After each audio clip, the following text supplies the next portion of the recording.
지금까지 저자는 자신이 체험한 고통과 하나님의 본성에 대해서 깨달은 바를 진술하였습니다. 이제는 공동체의 참여가 주도적으로 나타나고 있습니다.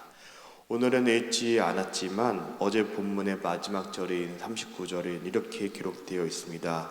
살아있는 사람은 자기 죄를 때문에 벌을 받나니 어찌 원망하랴.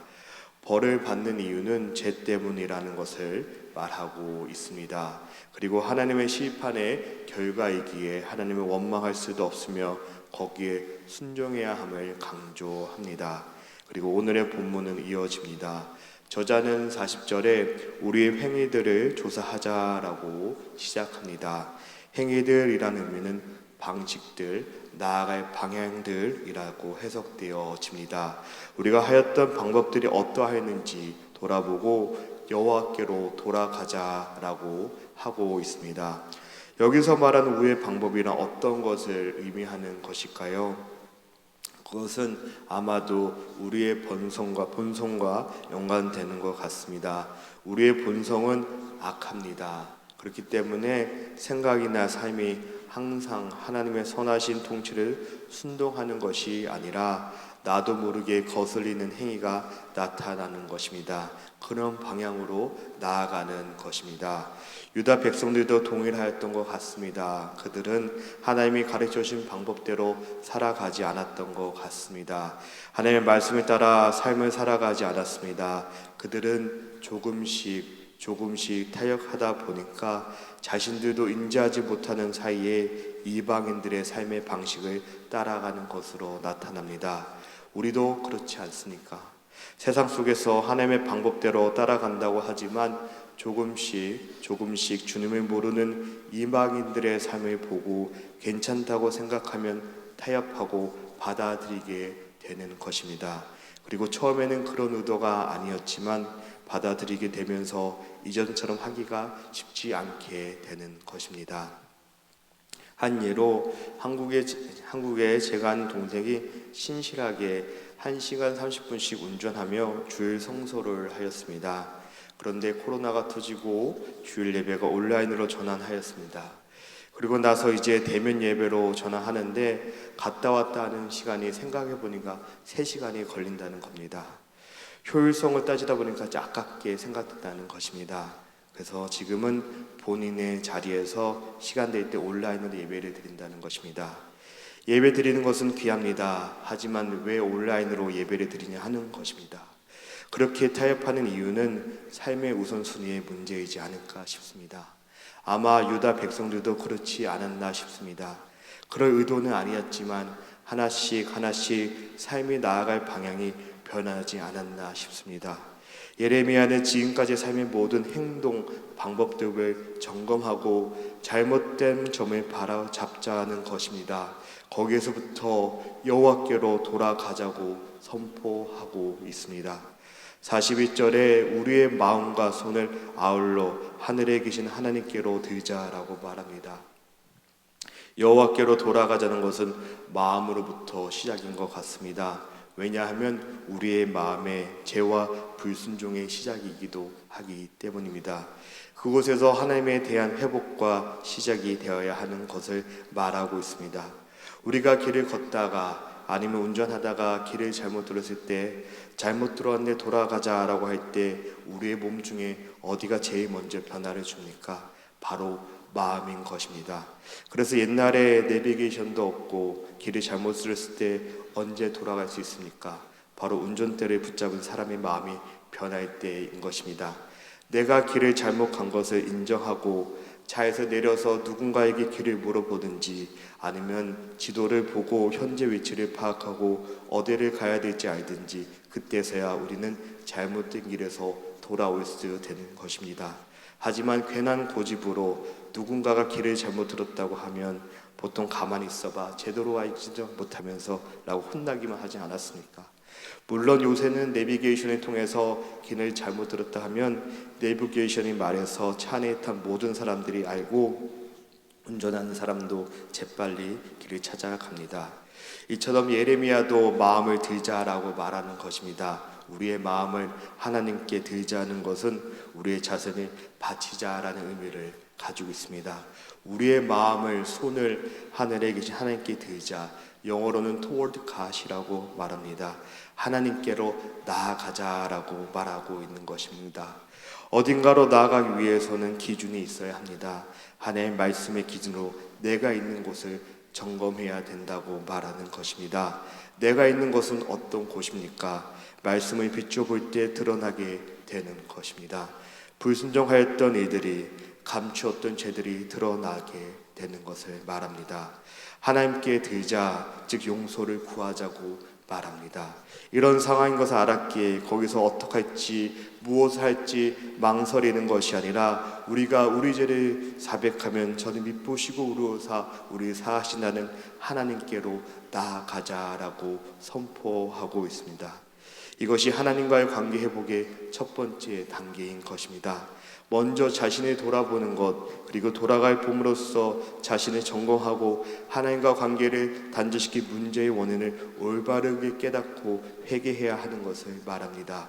왜냐하면 죄는 우리와 하나님과 관계를 가로막기 때문입니다.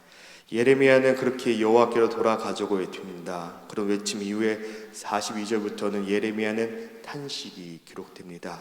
나아갈 방향은 알았지만 현실을 바라볼 때 너무 고통스럽고 처참했기 때문입니다. 범죄함과 반역함과 긍휼을 받지 못하는 상황과 또 문 나라 가운데서 쓰레기와 폐물로 취급받고 있는 상황들을 나열하면서 현재 상황을 바라볼 때 그 마음 가운데 탄식이 있음을 바라봅니다. 43절에 진노로 자신을 가리시고 또 44절에는 구름으로 자신을 가리사 진노로 구름으로 유다를 덮으셨다는 의미를 전하고 있습니다. 하나님은 그들에게 드러내지 않으시고 구름으로 가리셨다는 것을 말합니다. 유다 백성들이 이방 군대에 의해서 무자비하게 쫓겨 패하고 죽임당하고 고통 가운데 있는데 하나님은 단절하셨음을 말하고 있습니다. 사람들의 관계 가운데 제일 힘든 것은 무관심이라고 합니다. 그런데 하나님께서 우리에게 무관심을 보여주신다면 그 고난이 얼마나 더 힘들까요?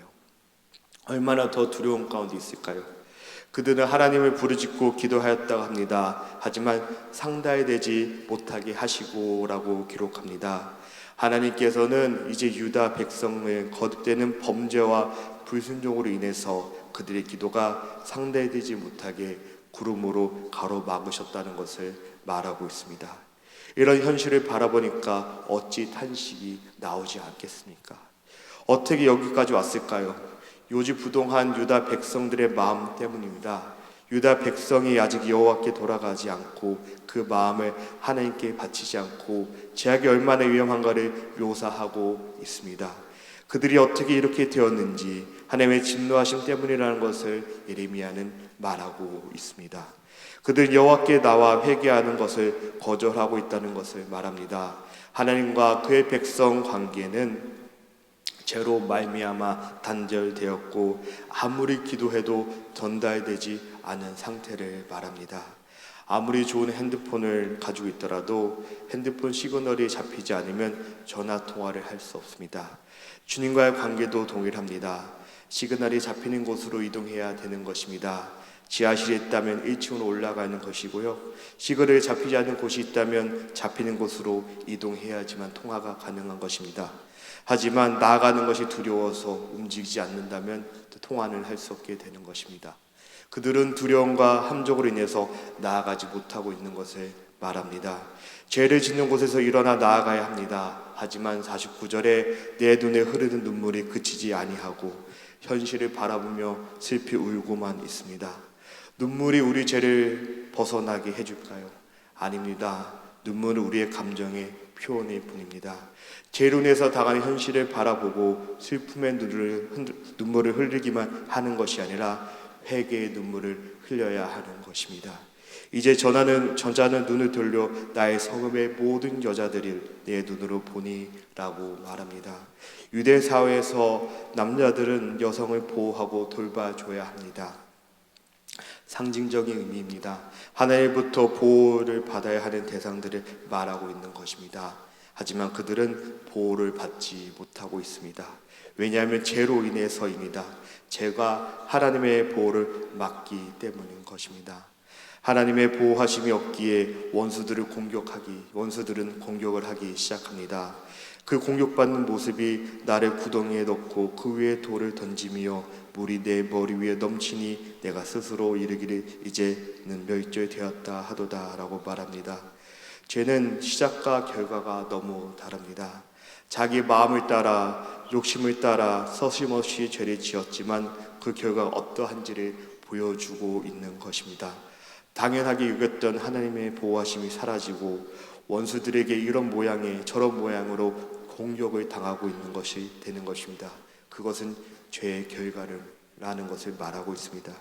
죄를 멀리하고 죄를 미워해야 하는 이유는 그 결과가 참담하기 때문입니다.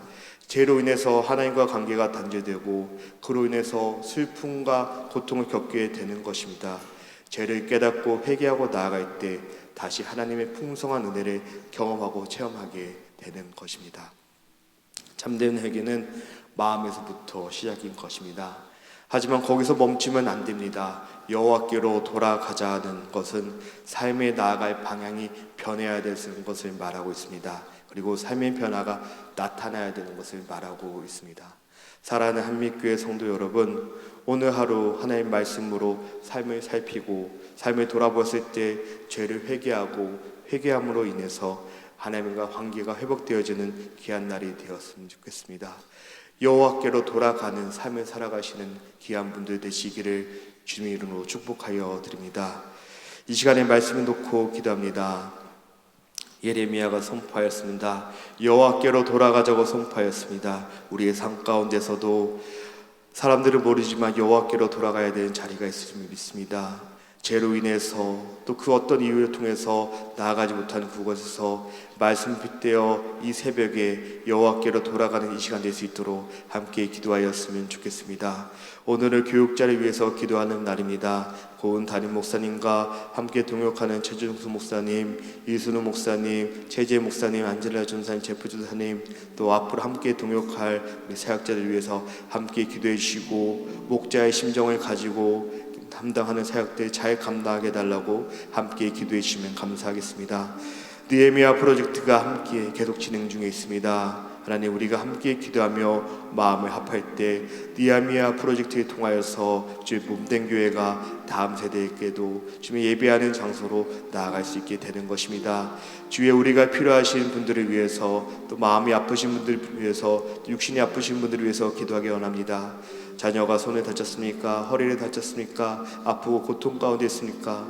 사랑하는 어머니가 아버지 암 때문에 투병 가운데 있습니까? 항암 치료 받는 가운데 있습니까? 또 말 못하는 마음의 고통과 어려움이 있습니까? 주위에 우리 기도가 필요하신 분들을 놓고 이 시간에 함께 기도합니다. 함께 기도하며 나아갑니다. 하나님 아버지